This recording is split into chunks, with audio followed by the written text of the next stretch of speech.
그 다음에 세 번째는 중앙선거관리위원회의 개표 조작이었습니다. 이것은 제가 몇 가지 사례를 들어서 말씀을 드리겠습니다. 첫째는 지역선관위의 개표 자료와 중앙선거관리위원회의 개표 자료가 일치하지 않았습니다. 경기도 남양주 선관위에는 119개의 투표소가 있습니다. 그러면 투표소가 119개이기 때문에 개표 결과도 119개로 개표 상황이 집계되어야 합니다. 그러나 남양주 선거관위에는 119개의 집계표가 있는 반면에 중앙선거관리위원회는 97개의 집계표밖에 없습니다. 이렇게 집계표가 다름에도 불구하고 공교롭게 개표 결과는 같습니다. 다음 두 번째 사례입니다. 개표 결과를 사전에 입력한 사실이 확인됐습니다. 서울시 송파구 선거관리위원회는 선거일 하루 전인 2012년 12월 18일 오후 1시 11분에 개표 결과를 서버에 입력한 사실이 확인됐습니다. 그 자료는 2012년 12월 19일 다음 날 개표한 결과와 일치합니다. 어떻게 투표 하루 전날 입력한 개표 결과가 선거 당일날 투표 결과와 일치할 수 있는 것인지 이것은 도무지 납득할 수 없는 상황입니다.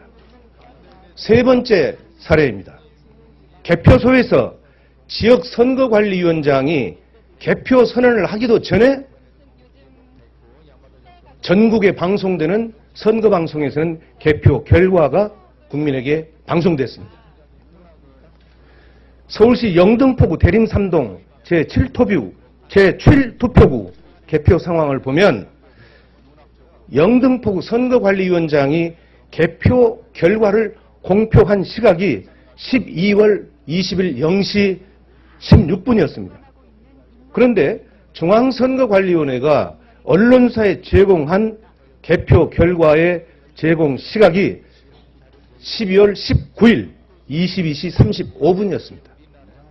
결과적으로 개표 개시 1시간 41분 전에 개표하기도 전에 중앙선거관리위원회에서는 언론사에 개표 결과를 통보함으로써 전 국민에게 개표가 개시되지도 않았는데 개표 결과를 발표하는 이런 조작의 사례가 나타났습니다. 바로 이런 사례가 지난해 9월 18일 날 제가 주관한 국회 토론회에서 김후영 목사는 전국의 252개 선거구에서 13,542개의 투표소가 있는데 이 개표소의 60% 이상이 이와 같이 개표 선언이 되기 전에 개표 결과가 방송되는 사례를 집계해서 그 결과를 국내에 발표한 사실이 있습니다. 바로 이것이 결국은 선거안위에서의 개표 조작이다. 이렇게 주장하고 있는 것입니다. 이와 같이 투표는 국민이 했는데 개표는 국가의 공권력에 의해서 참담하게 이룬되었고 국민의 의사와는 무관하게 국민을 속이고 특정 세력이 장기 집권 또는 영구 집권을 해체하는 수단으로 악용될 것이기 때문에 바로 저는 지난해 9월 달에 투표소에서 수개표하는 길만이 이런 부정을 막을 수 있는 근본적인 제도적 장치가 될 수 있다. 이렇게 봐서 국회에서 토론을 거쳐가지고 여기에서 모아지는 의견들을 집약해서 2014년 12월 30일 공직선거법 개정안을 공동 발의하기에 이르렀습니다. 중앙선거관리위원회에서요. 지난 18대 대선 개표 결과 전국 252개 개표소 중 93개 개표소에서 개표에 오류가 있다 이렇게 발표한 바가 있습니다. 이것은 중앙선거관리위원회에서 그동안 줄기차게 우리들이 주장한 내용들에 대한 개표 조작에 대한 일정 부분을 시인한 것이다. 저는 이렇게 판단을 하고 있습니다. 지난 12월 30일 날 공직선거법 개정안을 대표 발의했는데 그 이후에 나타나는 아주 회기망측한 일이 하나 있었는데 이것을 말씀드리겠습니다. 어느 집단에서 의도적으로 그리고 계획적으로 이 투표소에서 수개표하는 법안에 대해서 반대 의견을 내놓았습니다. 이것은 국회 홈페이지 입법 예고 시스템에서 투표소에서 수개표하자라고 하는 법안을 국민에게 공지를 했는데 무려 2, 3일 만에 9,653건의 아주 집단적이고 동시적으로 반대 댓글을 올렸습니다. 이것은 국회 역사상 전무후무한 일입니다. 바로 이런 하나의 일련의 사태를 보면 개표 조작을 주도했던 세력이나 또는 그와 함께하는 장기 집권 세력들이 이런 일들을 하지 않았나 이런 생각을 갖습니다.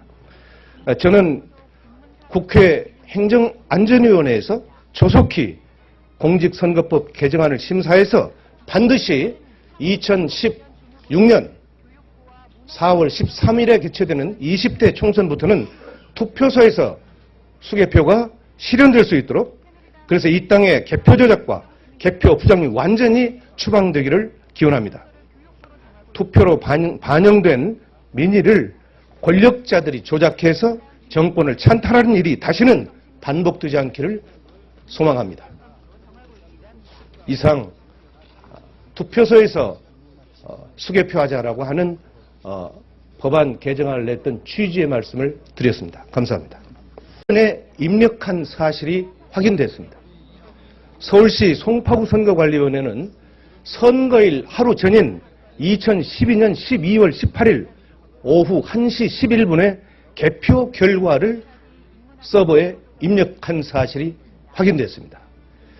그 자료는 2012년 12월 19일 다음 날 개표한 결과와 일치합니다.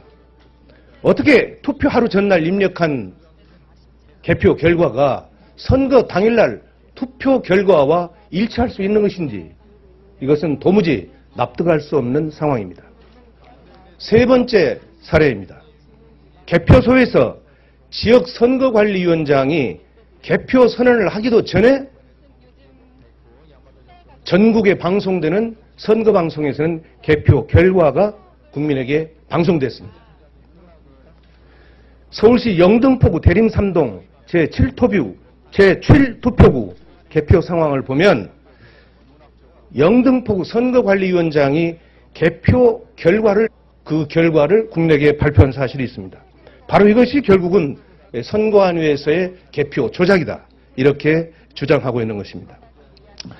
이와 같이 투표는 국민이 했는데 개표는 국가의 공권력에 의해서 참담하게 이룬되었고 국민의 의사와는 무관하게 국민을 속이고 특정 세력이 장기 집권 또는 영구 집권을 해체하는 수단으로 악용될 것이기 때문에 바로 저는 지난해 9월 달에 투표소에서 수개표하는 길만이 이런 부정을 막을 수 있는 근본적인 제도적 장치가 될 수 있다. 이렇게 봐서 국회에서 토론을 거쳐가지고 여기에서 모아지는 의견들을 집약해서 2014년 12월 30일 공직선거법 개정안을 공동 발의하기에 이르렀습니다. 중앙선거관리위원회에서요.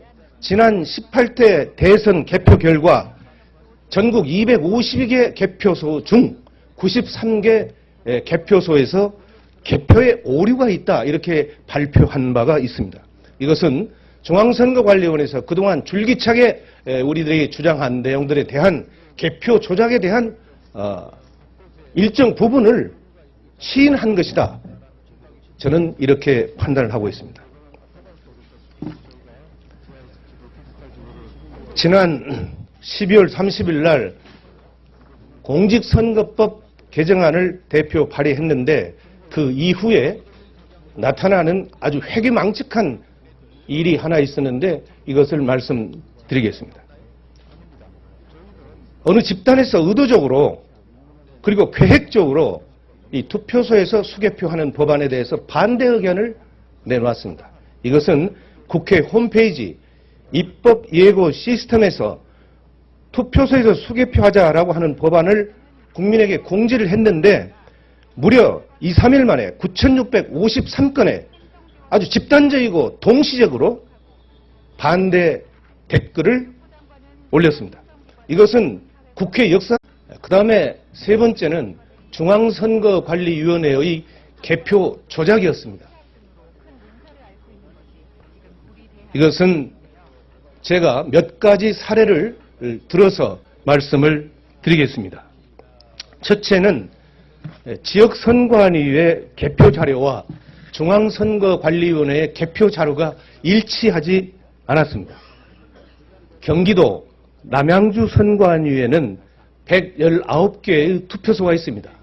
그러면 투표소가 119개이기 때문에 개표 결과도 119개로 개표 상황이 집계되어야 합니다. 그러나 남양주 선거관위에는 119개의 집계표가 있는 반면에 중앙선거관리위원회는 97개의 집계표밖에 없습니다. 이렇게 집계표가 다름에도 불구하고 공교롭게 개표 결과는 같습니다. 다음 두 번째 사례입니다. 개표 결과를 사전 공표한 시각이 12월 20일 0시 16분이었습니다. 그런데 중앙선거관리위원회가 언론사에 제공한 개표 결과의 제공 시각이 12월 19일 22시 35분이었습니다. 결과적으로 개표 개시 1시간 41분 전에 개표하기도 전에 중앙선거관리위원회에서는 언론사에 개표 결과를 통보함으로써 전 국민에게 개표가 개시되지도 않았는데 개표 결과를 발표하는 이런 조작의 사례가 나타났습니다. 바로 이런 사례가 지난해 9월 18일 날 제가 주관한 국회 토론회에서 김후영 목사는 전국의 252개 선거구에서 13,542개의 투표소가 있는데 이 개표소의 60% 이상이 이와 같이 개표 선언이 되기 전에 개표 결과가 방송되는 사례를 집계해서